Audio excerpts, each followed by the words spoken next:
जम्मू कश्मीर में प्रस्तावित आबकारी नीति का विरोध कर रहे जम्मू के शराब विक्रेताओं ने इस नीति को पूरी तरह से खारिज करने की मांग दोहराते हुए कहा कि अगर ये नीति लागू होती है तो इससे जम्मू संभाग के कई परिवार प्रभावित होंगे। गौरतलब है कि एक लंबे समय से वाइन शॉप ट्रेडर एसोसिएशन ये मांग कर रहे हैं कि वाइन शॉप के जो लाइसेंस उन्हें दिए गए हैं सरकार उन्हें रद्द करके नए लाइसेंस जारी करे, जबकि जिन लोगों को बेरोजगारी के तहत या अन्य किसी योजना के तहत लाइसेंस जारी किए गए हैं सरकार को उन लोगों का ध्यान भी रखना चाहिए, क्योंकि उन लोगों के पास मात्र एक ही वाइन शॉप है और उसी से वे अपना भरण पोषण करते हैं। हमने जब से ये ड्राफ्ट पॉलिसी आई है उसके ऊपर हमने ये अपना प्रोटेस्ट जो है दिखाया है, क्योंकि इसमें हमारे लोग जो हैं वो कहीं फाल नहीं करते। ये ठीक है कि हम लोग 20-30 साल से 40 साल से लोग हमारे काम कर रहे हैं, लेकिन ये जो बिडिंग सिस्टम है ये और बढ़ के इसको ख़राब करेगा। ये एक नॉर्मल स्थिति में ट्रेड चल रहा था। ये ठीक है कि गवर्नमेंट की पॉलिसी हर साल आती है, लेकिन इस बार जो ड्राफ्ट पॉलिसी है ये इसको हम टोटली अपोज करते हुए हमने माननीय एलजी साहब से भी गुहार लगाई है और हमने रिक्वेस्ट भी डाली है। लगता है कि उनका एक बहुत सारा बिजी शेड्यूल है, तो उनसे हमारी मुलाकात जो है वो नहीं हो पाई। आज युवा राजपूत सभा द्वारा महाराजा हरि सिंह की प्रतिमा की साफ सफाई की गई और उन्हें नमन किया गया। इस मौके पर अध्यक्ष राजन सिंह हैप्पी ने मांग की कि महाराजा हरि सिंह जो कि जम्मू कश्मीर की शान है कि प्रतिमा पर उनके नाम की एक नेम प्लेट तक नहीं लगाई गई, जबकि आसपास जो ग्रिल लगाई गई है वह भी टूटी हुई है। ऐसे में उन्होंने जम्मू नगर निगम के प्रति गहरा रोष जताते हुए कहा कि जम्मू नगर निगम को इस तरफ ध्यान देना चाहिए, विशेषकर मेयर चंद्रमोहन गुप्ता जो कि रोजाना यहाँ से कई बार गुजरते हैं, पर उन्हें महाराजा हरि सिंह की प्रतिमा के आसपास के हालात शायद दिखाई नहीं देते। स्मार्ट सिटी बना रहा है और जहाँ मेन हमारे जो महाराजा हरि सिंह जी का स्टैचू है ना, जहाँ पे सफाई है ना लाइटें हैं, ये जो पोल हैं 1 साल से टूटे हुए हैं। जम्मू म्यूनसिपलिटी का इस तरफ ध्यान ही नहीं है। आज हम युवा राजपूत सभा की टीम लेके खुद आए हैं, सफाई कर रहे हैं और उसके बाद हम ये आज जो पोल ठीक होंगे जो रह जाएंगे कल 1-2 दिन में हम ये पोल खुद अपने जेब से ठीक करवाएंगे। और हम मीडिया के माध्यम से म्यूनसिपलिटी जम्मू, मेयर जम्मू को बताना चाहते हैं कि आप क्या कर रहे हैं, कागजों में कर रहे हैं, कोई ग्राउंड लेवल पे भी कोई काम कीजिए। जहाँ महाराजा हरि सिंह जी का स्टैचू है, क्या आपको जो आते जाते नज़र नहीं आती है, ये पाइपें आपको नज़र नहीं आती हैं? हम माध्यम से आप ये अपील करना चाहते हैं कि आप मीडिया के माध्यम से इस तरफ रोशनी दें और जो ये इसकी तरफ सफाई की तरफ ध्यान दें। साथ में जो प्लेटें टूटी हुई हैं कम से कम इस मूर्ति को लगे हुए बहुत देर आज तक इसका नामकरण नहीं हुआ है, किसी को पता ही नहीं है किसका स्टैचू। बाहर से दुनिया आती है, माता वैष्णो देवी हज़ारों लोग जा रहे हैं, उनको यही नहीं पता है कि यहाँ पे किसी ने आज तक इसका वो लिखा भी नहीं है। कम से कम म्यूनसिपलिटी को इस तरफ ध्यान देना चाहिए। जय हिंद, जय भारत। सरकारी हायर सेकेंडरी स्कूल बाहू फोर्ट में आज पूर्व उप मुख्यमंत्री कविंद्र गुप्ता और पूर्व एमएलसी विक्रम रंधावा ने स्कूल की इमारत के नवीनीकरण कार्य का शुभारंभ करवाया। इस मौके पर भाजपा के वरिष्ठ नेता राजीव चाणक भी मौजूद थे।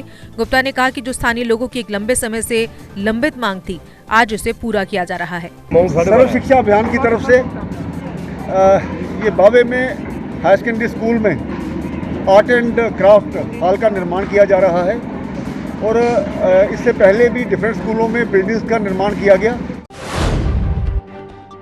डोगरा फ्रंट ने शराब के 60 ml व 90 ml के मिनिएचर की खेप जम्मू में उपलब्ध होने पर प्रदर्शन किया।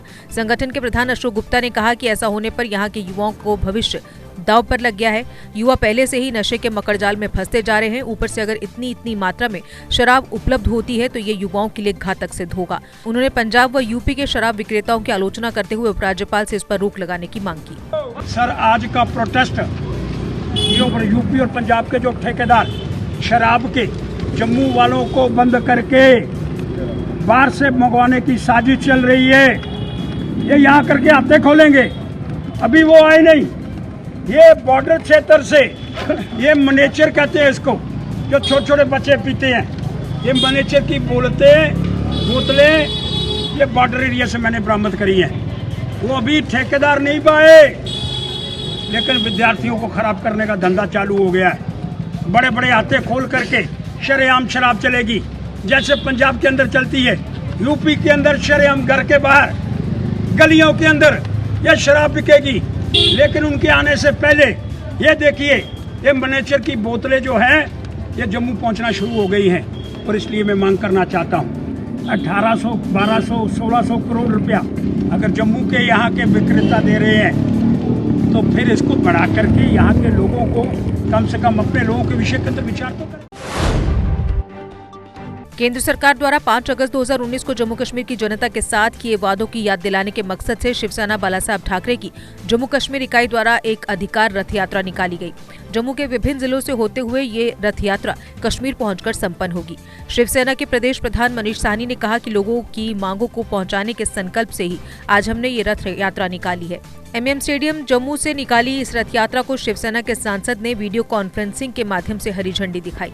पक्ष प्रमुख हमारे जो राष्ट्रीय अध्यक्ष हैं और मुख्यमंत्री हैं महाराष्ट्र के माननीय उद्धव साहब ठाकरे जी के निर्देशानुसार आज यहां से जम्मू कश्मीर की जनता को उनके हकों के प्रति जागरूक करने के लिए और सरकार ने जो जम्मू कश्मीर की आवाम के साथ जो 5 अगस्त 2019 को जो वादे किए थे उन वादों की याद दिलाने के लिए आज हम यहाँ से अधिकार रथ यात्रा जम्मू के अलग अलग हिस्सों से होती हुई कटरा, उधमपुर, रामबन, बनिहाल होती हुई हम कश्मीर तक जाने का कार्यक्रम है हमारा। आज यहाँ पर ऑनलाइन हमारे साथ जुड़ेंगे महाराष्ट्र से MP हमारे माननीय अनिल देसाई साहब, वहाँ से जो है हरी झंडी दिखाएंगे हमें ऑनलाइन। इस अधिकार रथ यात्रा का मुख्य मकसद है जनता को अपने अधिकारों के प्रति जागरूक करना और सरकार को कुंभकर्णी नींद से जो सोई हुई है, जो जम्मू कश्मीर को राज्य का दर्जा बहाल नहीं कर रही, 1.5 साल से ज़्यादा हो चुका है केंद्र शासित प्रदेश बने हुए। हमारी मांग है कि जम्मू कश्मीर के अंदर जो युवा हैं उनके लिए नौकरियों के अंदर आरक्षण हो। प्रोजेक्ट ई हॉस्पिटल एम्प्लॉयज एसोसिएशन द्वारा आज गांधीनगर अस्पताल में विरोध प्रदर्शन किया गया। ये विरोध प्रदर्शन कर्मचारियों को 36 महीने का वेतन न दिए जाने को लेकर किया गया। इस मौके पर कर्मचारियों ने कहा कि उनका ये 2 दिवसीय प्रदर्शन है, अगर इसके बावजूद भी सरकार ने उनकी मांग को अनसुना किया तो वह सड़क पर उतरने को मजबूर होंगे। उन्होंने उपराज्यपाल से मामले में हस्तक्षेप करने की भी मांग की। मेरा नाम विजय कुमार है। जैसे कि आपको पता है कि प्रोजेक्ट ई हॉस्पिटल के अंदर जितने भी लोगों को लगाया गया था उनकी सैलरी अभी तक नहीं आई है। CSC PSC में जो लड़के हमारे हैं उनको 36 महीनों से वेतन नहीं मिला है और जो डिस्ट्रिक्ट हॉस्पिटल के अंदर है उनको 14 महीनों से वेतन नहीं मिला है। तो इसके उपलक्ष्य में हमने 2 दिन का प्रोटेस्ट रखा था, लेकिन अभी तक एडमिनिस्ट्रेशन की तरफ से हमें ना तो कोई आश्वासन आया है और ना ही हमें ये बताया गया कि हमारी सैलरी निकलेगी कि नहीं निकलेगी। इसी के मद्देनज़र हमने अपनी स्ट्राइक को 2 दिन और एक्सटेंड किया है और जब तक हमें कोई आश्वासन या हमें कुछ बताया नहीं जाता है ये स्ट्राइक कंटिन्यू रहेगी। आजादी का अमृत महोत्सव कार्यक्रम के तहत आज गांधीनगर महिला कॉलेज में पोस्टर मेकिंग प्रतियोगिता का आयोजन किया गया, जिसमें छात्राओं ने अपनी प्रतिभा को दर्शाया। 5 दिनों तक चलने वाली ये प्रतियोगिता, जिसमें अभी तक run for unity, rangoli making और पोस्टर मेकिंग प्रतियोगिताएं हो चुकी हैं, जबकि आने वाले दिनों में और भी प्रतियोगिताओं का आयोजन किया जाएगा। आज हमारे कॉलेज में एक पेंटिंग कंपटीशन कम स्लोगन राइटिंग कंपटीशन ऑर्गेनाइज किया गया under the banner of Bharat का अमृत महोत्सव। इसके अंतर्गत पिछले हम 22 तारीख से हमने पिछले 2 दिन से डिफरेंट एक्टिविटीज़ करवाई हैं। पहले हमने रिले रेस कंपटीशन करवाया था 200 मीटर रेस का। कल हमने रंगोली कंपटीशन करवाया है, आज ये कंपटीशन करवाया है और फिर हम नुक्कड़ नाटक और म्यूज़िक का कंपटीशन भी हमने रखा हुआ है। और मैसेज यही है कि ये सभी बच्चे आगे आएँ और इसमें बढ़ चढ़ कर पार्टिसिपेट करें और जो हमारा स्वतंत्रता सेनानियों ने जो संघर्ष किया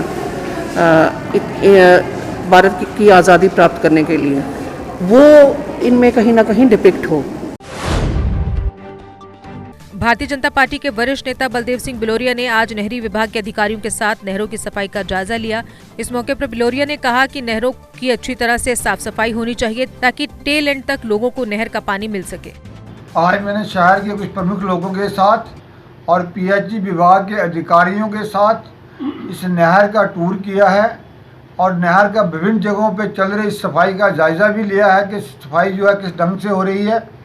और मैंने इन लोगों को निर्देश भी दिए हैं कि जो सफाई है नहर की वो सही ढंग से हो, लोगों को लगे कि सरकार जो है और विभाग जो है वो अच्छी तरह इसकी सफाई कर रहा है।